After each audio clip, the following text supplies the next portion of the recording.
welcome to this week's edition of Northwest Newsweek. I'm Catalina Gillies.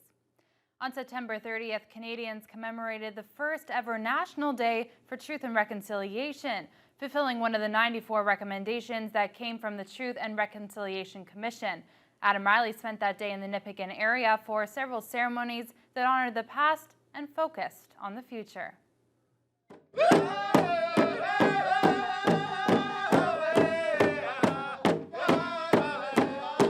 On a crisp, bright blue autumn day, residents, guests, and staff at the Nipigon District Memorial Hospital gathered outside to pay respect to survivors of Canada's Indian residential school system during the first annual National Day for Truth and Reconciliation.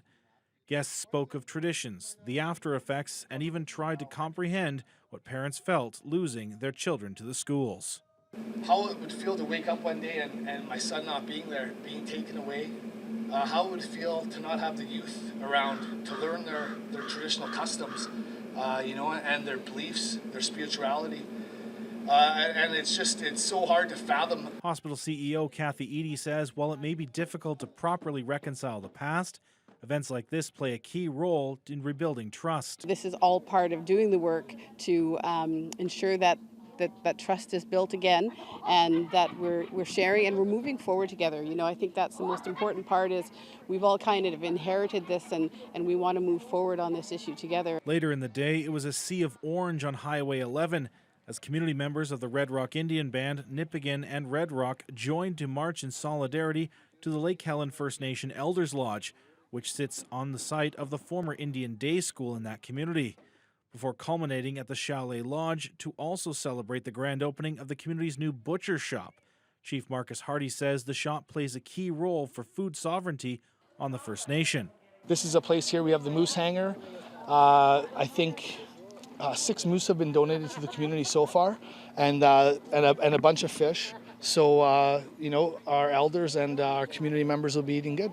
One of the moose harvested on Thursday was shot by Hardy's son MJ. He, along with 11 other community youths, were given lessons over the week on hunting practices and traditional foods. It's super cool because I've done it many times before, but this time it's different because it's my moose and everyone's excited about it. And in the spirit of the day, MJ donated the first moose he has ever harvested to the community. Adam Riley, TBT News.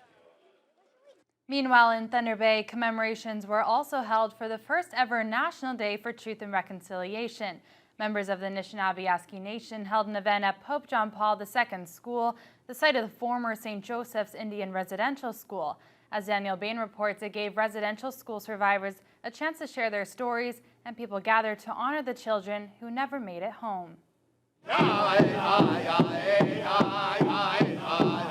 NAN Deputy Grand Chief Anna Betty Ashney-Paniscum joined members of the city along with residential school survivors and their families to create a safe space for people to share their stories and learn about the history of residential schools.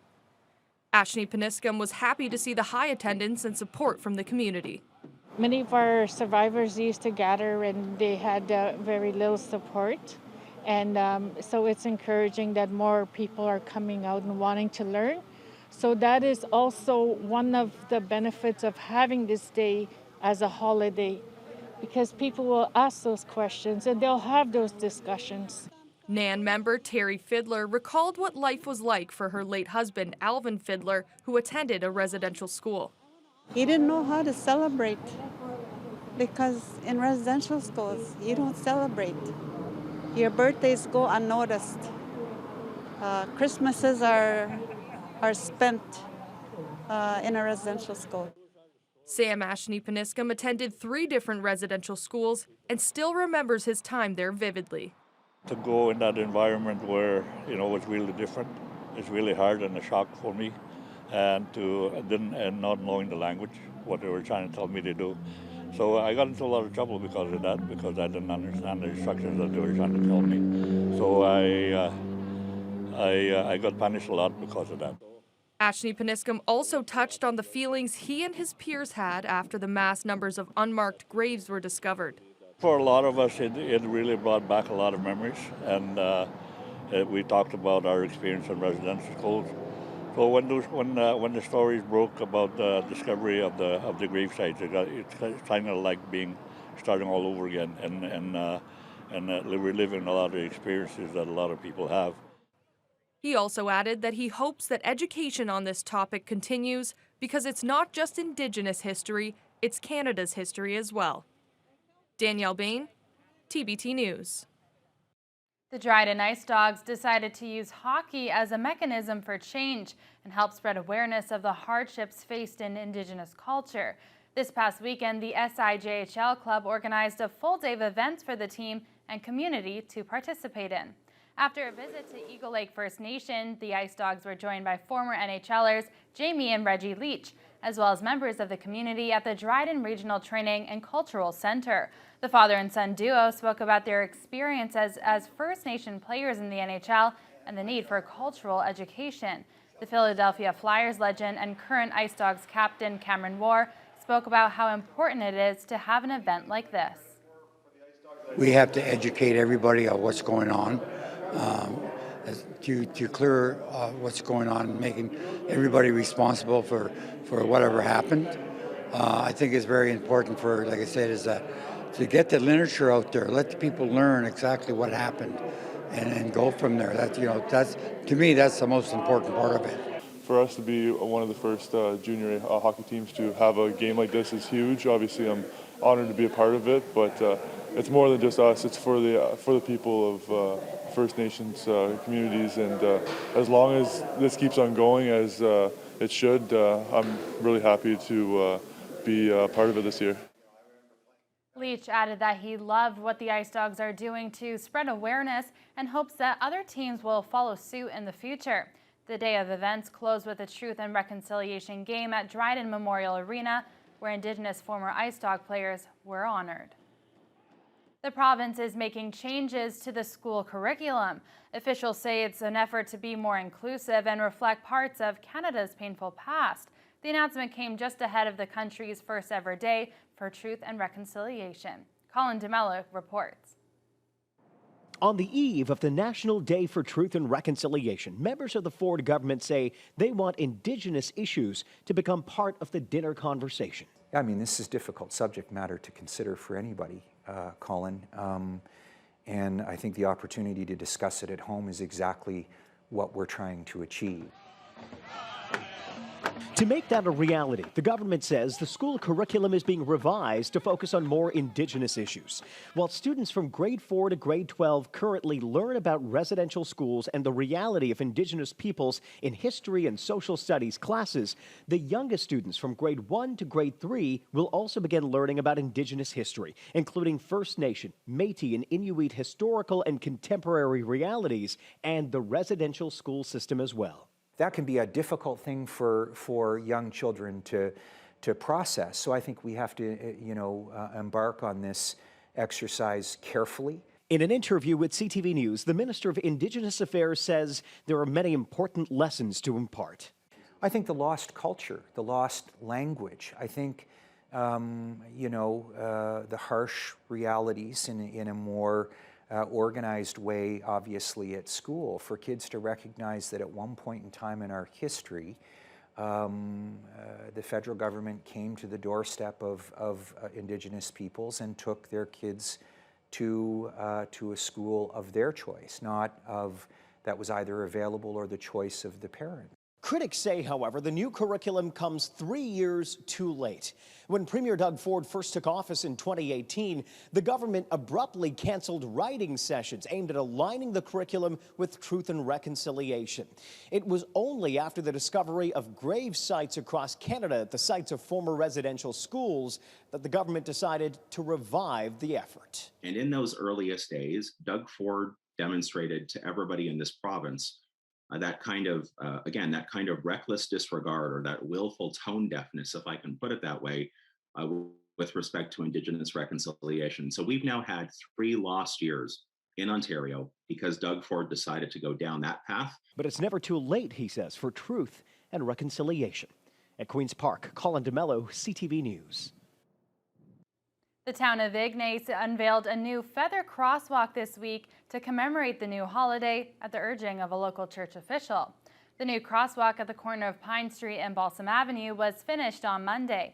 Reverend Canon Jean Bryan of the Emmanuel Anglican United Church first brought the idea to the municipality a couple of weeks ago after seeing a Facebook post about a similar project in Orangeville, Ontario.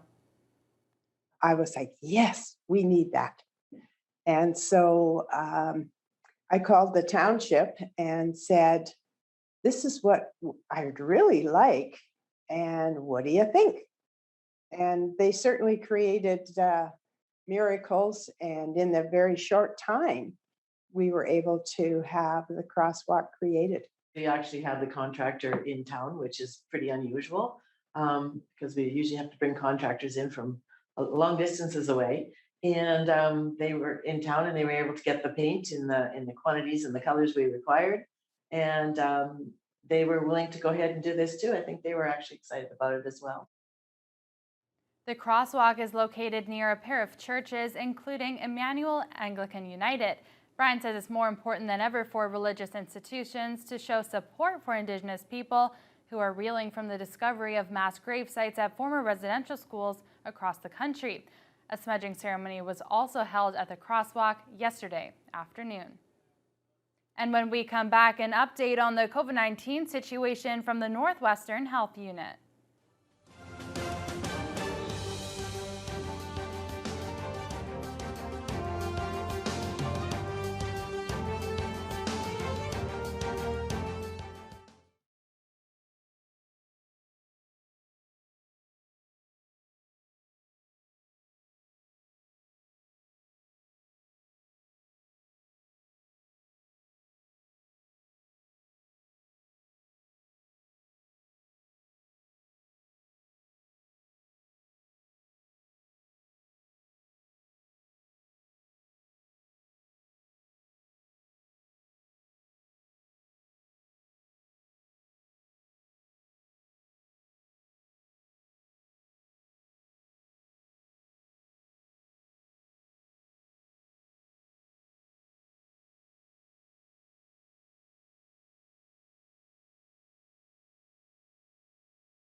The Northwestern Health Unit is advising residents of an increased risk of COVID-19 and emo. This comes after a steady number of cases have been recorded in the area over the last 6 weeks. It has the region's medical officer of health mulling over options as to how to properly address the situation. Adam Riley reports. Cases of COVID-19 continue to persist in the Rainy River District, including at some area schools. On September 26th, the Rainy River District School Board announced a case had been associated with Crossroads School in Devlin. It came 6 days after a case had been announced at the Sturgeon Creek Alternative Program in Emo. It is that community that continues to struggle with COVID cases. On Tuesday, the Northwestern Health Unit sent out an advisory about an increased risk of COVID-19 in Emo. While the active case count remains low at just 4 active cases as of Wednesday, Dr. Kit Young-Hoon says some residents are obstructing the health unit's ability to get an accurate count. We have noted a few situations where some people have chosen not to get tested, and so that makes it more challenging to do case and contact management. And a number of situations where we receive the information in a pretty late. We receive the information relatively late. And so therefore, case and contact management is less effective when we don't know about the case relatively early. Young-hoon says the NWHU is considering applying stronger restrictions over recommendations in the emo area, but wants to monitor the situation to look for case numbers and the potential for spread in a more exponential way. On a more positive note, the health unit's vaccination rate continues to climb, with 86.5% of the population aged 12 and up receiving their first dose and 79.2% double-dosed. However, Young-hoon notes that herd immunity, which would see the rollback of public health measures, is just out of their reach at this time. A large proportion of our population is not eligible to be vaccinated. So we are still aiming at this point to have a higher vaccination rate. But because herd immunity it's not possible to achieve a herd immunity because those are below the age of 12 aren't eligible to be vaccinated. Generally, public health measures are still required. For herd immunity to be achieved, approximately 85 to 90% of the population must be fully vaccinated. Adam Riley, TBT News. OPP in Kenora have arrested a 43-year-old Fort Francis man in connection with a serious assault last weekend. Police say a 66-year-old male victim was assaulted in downtown Kenora. The victim has been flown to a Winnipeg hospital with life-threatening injuries. The accused has been remanded into custody. Anyone with information about the incident is asked to contact the OPP or Crime Stoppers. Following some pushback, the town of Fort Francis has amended its protocols for use of indoor recreational facilities in the community. Some residents were upset over a decision that effectively prevented children who are just coming of age to begin receiving a COVID-19 vaccination from accessing amenities at the Memorial Sports Center. The facility has a wide array of options, with some activities having different requirements than others under the province vaccine passport system. To ease the pressure, Recreation and Culture Manager Aaron Bisson says they implemented a blanket policy for the whole facility that unfortunately restricted some people, sparking anger in the community. But they've altered the policy to give those people the ability to participate in sports while they go through the vaccination process. With the provincial timing, there wasn't enough time for those individuals to actually get fully vaccinated when the announcement was made to when it was coming into effect. So the town went back and looked at it again, and they added a 60-day grace period for youth coming into the building, so 12 to 17, giving them a chance to get their vaccination and get up to the fully vaccinated status. Bisson adds a similar 60-day grace period will be offered for residents 12 and older who are also still waiting for both vaccine doses, while the proof of vaccination is required. While much of Marathon's economy circles around nearby mining opportunities, the town's amenities from a tourism perspective are working to not only attract visitors, but to also provide leisure opportunity for residents. This comes in the form of federal and provincial money to enhance the town's waterfront and rebuild the golf course's clubhouse, which was destroyed by a fire last year. Adam Riley has more. Several years ago, the town of Marathon took part of the waterfront property formerly owned by the now demolished pulp mill and converted it to a public recreation area. We enhanced that very much and put new dock systems in, landscaped, built a fish cleaning station, put a permanent bathroom down there. Enhanced the parking lot area, so we've done great work. Now with $100,000 in combined federal and provincial funding, the town is looking to enhance the beach area, walking paths, and the kayak launch. Dumas says part of it is geared towards safety of both residents and visitors. Cummings Beach area is just a gorgeous area that you can walk the rocks for forever, walk all the way to Carden Cove, but the access to that area is very tricky because it's water in the spring and the summer, gets low and high. People have been putting logs across the creek, but that's not safe, so we're going to put a path, a walking trail with a bridge going over there, so secure and safe for individuals. That isn't the only improvement to recreation in Marathon. Dumas is also proud of the new golf clubhouse that was built over the past year, replacing the one that was destroyed during a storm in 2020. He notes part of the town's strategic plan was to make that facility fully accessible, and Mother Nature sped up the process. It's gorgeous. It's about the same size as the existing one that was there pre-burn, but the one, as you know, when before it burned down, was a 2-story facility with really small bathrooms, not accessible. This one has got great accessibility, barrier-free, big bathrooms. It meets all the needs of the new construction, new build, new building codes. Dumas says the cost to replace the clubhouse was around $1.3 million. Fortunately, the bulk of the cost was covered through insurance. Corey Nordstrom, TBT News. The curling club and marathon could end up as an empty lot should no buyer come forward for the property, which is taken over by the municipality. The club was closed several years ago due to declining membership numbers. Then property that entered into tax, and appears the municipality has decided to sell it in hopes that someone will reopen the club or develop the property as it sits now. Mayor Rick Dumas says around $44,000 is owed, plus registration, and despite what it looks like, the structure is still in decent shape. However, he notes if it isn't purchased, the building will be demolished. We do not want derelict buildings in our community for the fact of unsightliness for residential members, as well as the safety factor for youth in our community. So we've always been very, very keen on that, and if building doesn't sell and it goes into disrepair, we immediately tear it down. So this will be no different. We're hoping somebody's going to come along and make an offer. The municipality had previously dealt with a similar situation with the former DH Foods Mall, which was torn down in late March.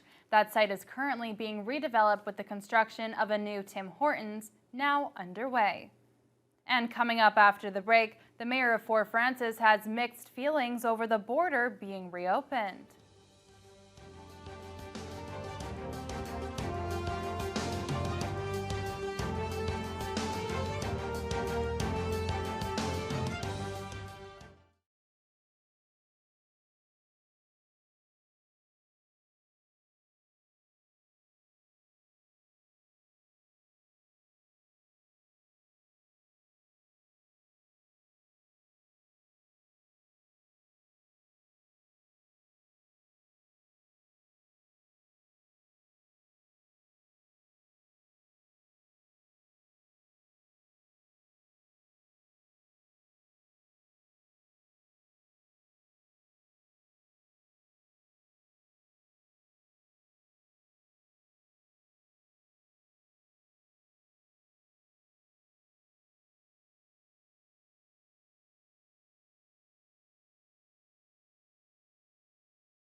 The SIU has invoked its mandate in Dryden following an incident Thursday evening. Officers with the Dryden Police Service were called to a disturbance at a residence near Thunder Lake. Shortly after arriving, officers discharged their firearms when encountered with a male subject turned violent. The individual was then taken into custody. Both the male and responding officers sustained minor injuries, but were all treated and released from hospital. It's been almost 2 months since fully vaccinated Americans were allowed to drive into Canada following the closure of the border in early 2020 due to the pandemic. These were the images captured in August with travelers lined up for hours in International Falls, waiting to cross into Canada for fishing and other purposes. Fort Frances Mayor June Call says it's great that tourism outfitters are finally receiving guests and friends and family of Fort Frances residents can come up to visit. But she thinks it was a little too soon to have the border opened and feels Canada hasn't been able to control the virus within its own borders. We need to make sure that we're all safe in our own country, traveling back and forth between provinces, and we know we're not.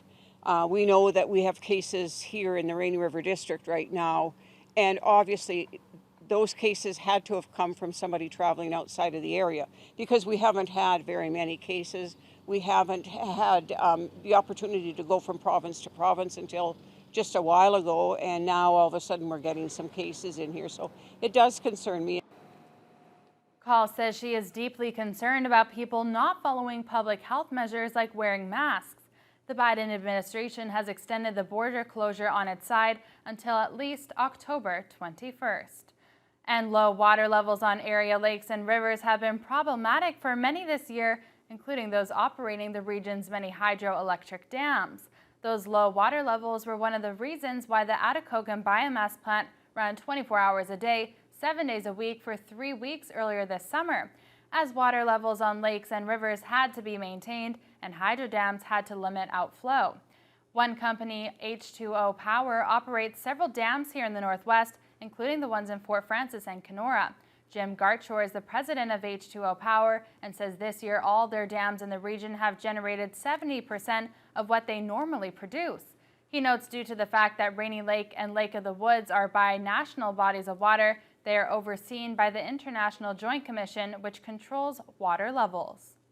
So they have the overall responsibility to look at how the two lakes, or actually 3 lakes, Namakan, Rainy Lake, and Lake of the Woods interact, and to make sure that the water is kind of shared through the system, because you need good water flow for dissolved oxygen in the water, to make sure there's enough water in the river to handle any sanitation issues from the two towns or the mill kind of thing. Gartshore says they have already begun budgeting for 2022, which will guide their operations and are planning for a dry spring. And that wraps up this week's edition of Northwest Newsweek. Thanks for joining us, and we'll see you next time.